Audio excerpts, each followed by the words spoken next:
The smell hit me first. Not hers. Something sharp, chemical, clinging to the collar of her favorite blue sweater, the one she'd thrown carelessly over the back of the couch last night. It was industrial, out of place in our warm, lived-in living room that usually smelled of coffee grounds and the lavender detergent she loved. It smelled like grease, like lubricant, like the inside of Gary's van. My stomach didn't just drop, it plummeted into a cold, dark abyss I hadn't known existed beneath my feet. My hands, resting on the push rims of my chair, went numb. Gary, the perpetually cheerful, slightly tanned guy from Mobility Plus Repairs. Gary, who'd been coming by every couple of months for the past year to service my custom power chair, the one that's basically my legs. Gary, who always had a ready smile, a joke about the weather, and who always made a point of asking Marcia how she was holding up. Gotta look after the caregivers too, right? Head chuckle, his eyes lingering on her just a fraction too long. I'd thought he was just being friendly, supportive, even. An idiot. A trusting, vulnerable idiot. Because that smell on her sweater wasn't from him accidentally brushing past her. It was embedded. It was intimate. My name's Luke. 3 years ago, a hit-and-run driver texting behind the wheel turned my morning jog into a permanent life sentence with T12 paraplegia. My world shrank, then painfully expanded again, reshaped around wheels, ramps, and the unwavering presence of Marcia. Marcia, my college sweetheart, my wife of 8 years, the woman who held my hand through surgeries, learned catheter care without flinching, and told me every single day, even when I was drowning in self-pity and rage, that she loved me, that we were forever. She became my anchor, my fiercest advocate, the one who fought insurance companies, badgered contractors to make our old Victorian accessible, and never let me feel like less of a man, even when I felt shattered. And Gary entered our lives as a necessity. My chair isn't just expensive, it's complex. Hydraulics, sensors, custom seating, it needs regular, specialized maintenance. Mobility Plus Repairs was the only authorized service provider in our area. Gary was assigned to us. He was efficient, knowledgeable. He'd rolled the chair into his van, which was basically a mobile workshop smelling exactly like that sweater, and an hour later, it'd be back, humming smoothly. He was always respectful to me, never condescending. But his focus, it subtly shifted over time. From the chair to Marcia. He'd arrive, and instead of asking me about any specific issues, he'd turn to her. "Hey Marcia, looking radiant as ever. How's our boy Luke treating you today?" Our boy Luke. It grated, even then, but I dismissed it as his awkward attempt at camaraderie. Marcia would laugh it off, sometimes offer him coffee. He always accepted. He'd perch on the edge of a kitchen stool while I sat in my chair, and they'd chat about the weather, the news, the challenges of home renovations. We were still battling the ancient plumbing. Gary, it turned out, was a bit of a handyman too.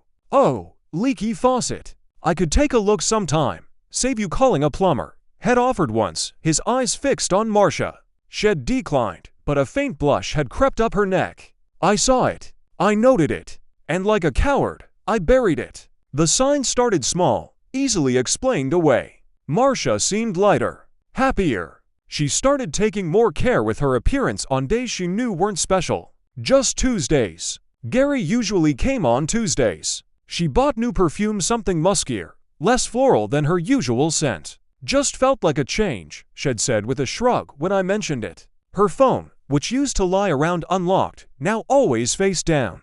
Passcode changed. "Oh, just security, you know? Saw this thing online about hackers," she'd explained breezily. She started taking longer errands, sometimes disappearing for hours on Gary visit days, returning with vague explanations about traffic or long lines. "Just needed some air, Luke. Sometime where I'm not," she'd stop, guilt flashing in her eyes before she masked it. "Where I'm not on," she'd finish lamely. The distance between us grew, a chasm masked by routine. Our conversations became practical: bills, groceries, doctor appointments. The easy intimacy, the shared laughter over stupid TV shows, the late-night talks about dreams and fears, it evaporated. She'd go to bed early, claiming exhaustion. I'd sit in the living room, the silence pressing in, the whir of my chair's charger the only sound, feeling a loneliness so profound it was physical. I blamed the chair. I blamed myself. The constant need, the dependency, the sheer, unrelenting work of being disabled. I thought I was suffocating her. I thought she was pulling away because she deserved more than a life tethered to a broken body. I never, ever thought she'd find solace, find passion, with the man whose hands routinely fixed the machine that trapped me. Then came yesterday, Tuesday. Gary was scheduled for a routine checkup. Marcia was fluttering around, unusually anxious. I might pop out while Hayes here, she said, avoiding my eyes. Need to pick up that prescription refill and maybe grab a few things from Target. Gary knows the drill, right? He can let himself out when Hayes done. Sure, I said, my voice flat. No problem. Something felt off. More off than usual. The prescription refill? She'd picked that up 2 days ago. I'd seen the bag. Gary arrived right on time, his usual booming hello the house, echoing through the hall. He gave me a hearty clap on the shoulder. Luke, good to see you, man. Chair behaving itself? His eyes scanned the room.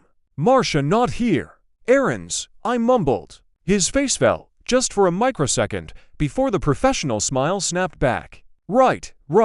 Well, let's get this beauty tuned up. He wheeled my chair towards his van, parked conspicuously in our driveway instead of the curb like usual. I watched him through the window. He worked quickly, efficiently, but he kept glancing towards the house, towards the street. He finished in under 30 minutes, a record. He wheeled the chair back in. All set, Luke. Running like a dream.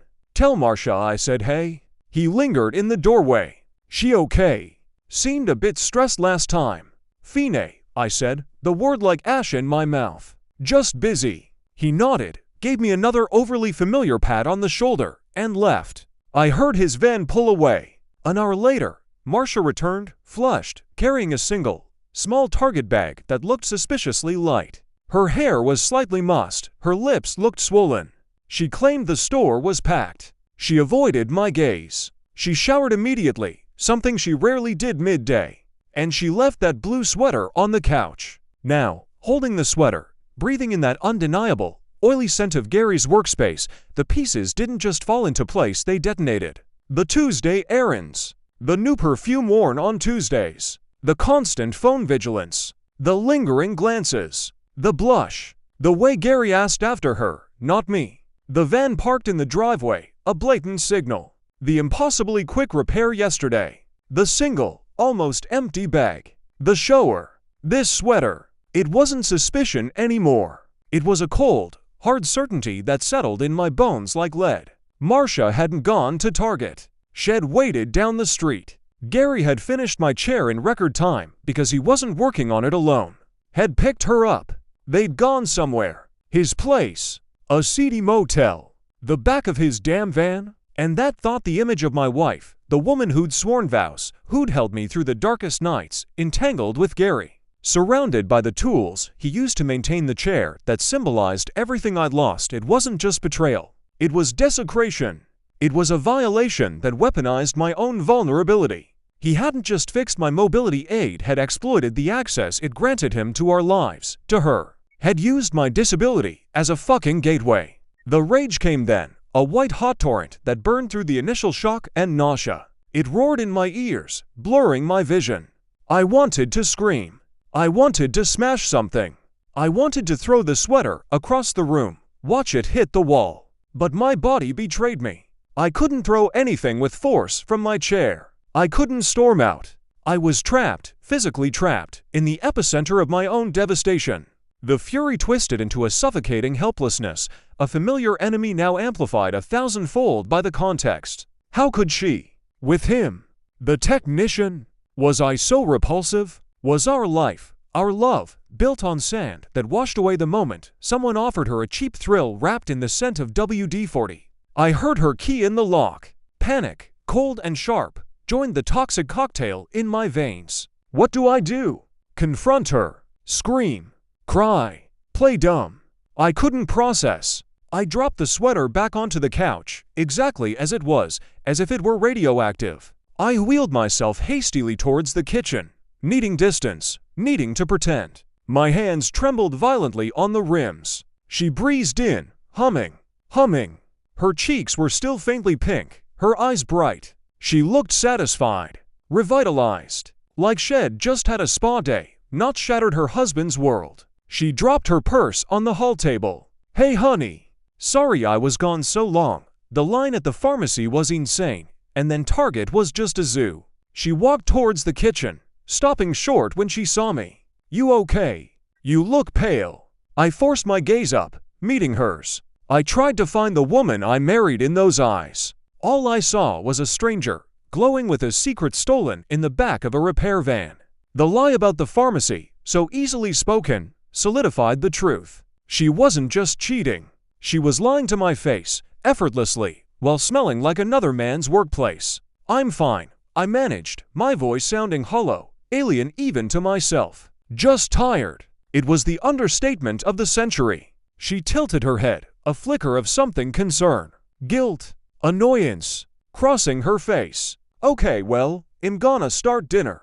Pasta sound good." She moved past me, heading for the fridge, her hand brushing lightly against my shoulder. I flinched. It was an involuntary reaction, a recoil from the touch that now felt contaminated. She paused, looked back at me, a question forming on her lips. In that suspended moment, the air thick with everything unspoken, the smell of Gary still faintly clinging to her clothes, the image of his van parked possessively in our driveway burned into my retinas. I knew nothing would ever be the same. The foundation of our life, already cracked by fate, had just been obliterated by her choice. And the man who came to fix the machine that gave me freedom had, with her willing participation, destroyed the last sanctuary I thought I had. The betrayal wasn't just emotional, it was deeply, horrifically personal, rooted in the very thing that made me need Gary in the first place. The war wasn't just about infidelity, it was about the violation of trust on the most fundamental level, exploiting the access my condition granted. The fight, the confrontation, loomed like a storm cloud, but for now, trapped in the suffocating calm of her oblivious humming and the scent of impending pasta sauce, all I could do was drown in the icy, greasy reality of her deceit. The next few hours were an excruciating exercise in acting. Every bite of the pasta she made tasted like sawdust. Every casual question she asked, "How was your afternoon? Did Gary get the chair sorted?" felt like a razor blade drawn across raw nerves. Answering fine and yeah, quick job required Herculean effort. My mind was a riot. Should I just blurt it out? "I know about Gary. I smelled him on your sweater." Should I gather evidence? Check her phone when she slept? The thought of touching her phone, potentially seeing their messages, photos, it made me physically ill. The helplessness fueled a simmering fury beneath the numbness. I was a prisoner in my own home, forced to watch my jailer move around the kitchen, humming, completely unaware of the devastation she'd caused. Later, she curled up on the couch, scrolling through her phone, a small smile playing on her lips. Was she texting him? Reliving their afternoon? My wheelchair sat parked near the armchair I usually occupied. Tonight, the sight of it filled me with a fresh wave of revulsion. It wasn't just my mobility anymore, it was the Trojan horse that had brought the enemy into our midst. Gary's hands had been all over it, tightening bolts, adjusting sensors, just hours before they were elsewhere. On her. The intimacy of it was unbearable. I needed air. Desperately. "Going out on the deck for a bit," I announced, my voice tight. She looked up, surprised. "Now. It's getting chilly. Need some air," I repeated, already maneuvering towards the sliding door. "Okay, don't be long." Her voice held a hint of something. Relief. Was she glad for the space to text him uninterrupted? The cool night air hit my face as I rolled onto the deck. It did little to clear the fog of betrayal and rage. The familiar sounds of the neighborhood, distant traffic, a dog barking felt alien, disconnected. My gaze drifted across our small backyard, landing on the gate leading to the detached garage.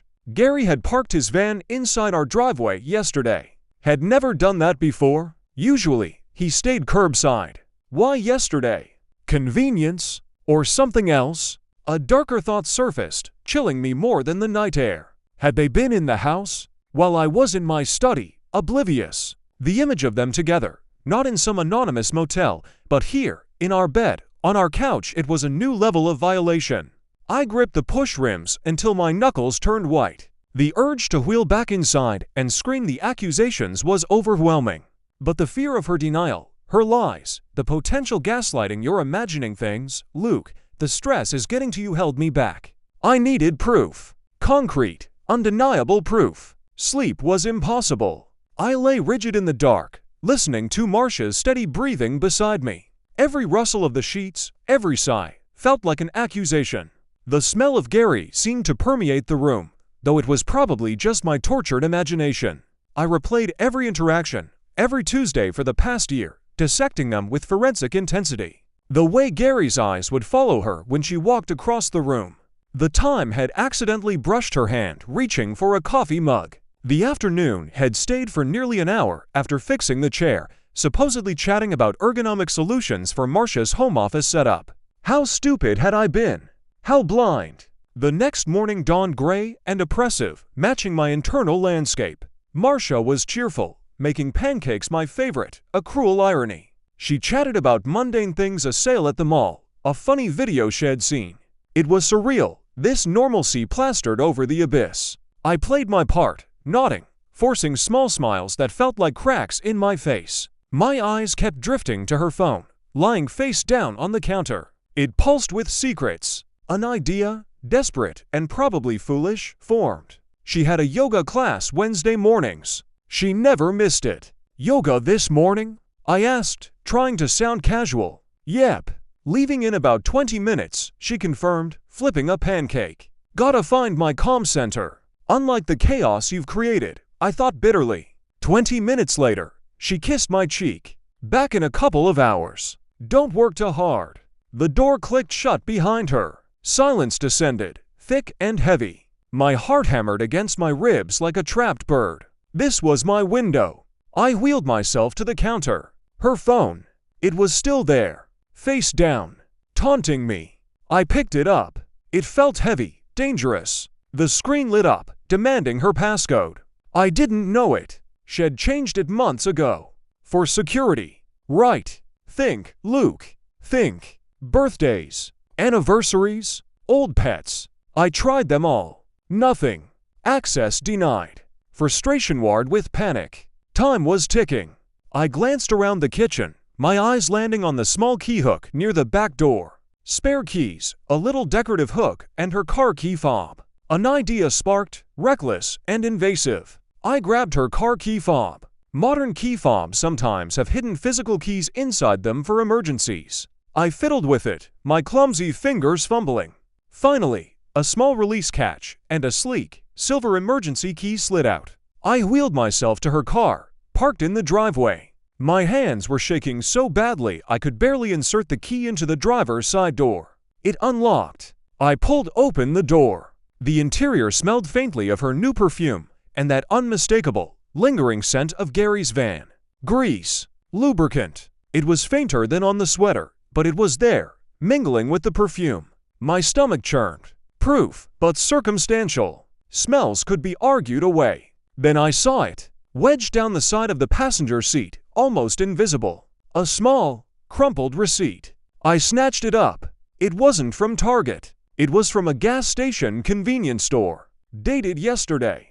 Time-stamped 1:45 p.m. Right in the middle of her supposed errand time. The location was a station over on Maple Avenue, miles from Target or the pharmacy.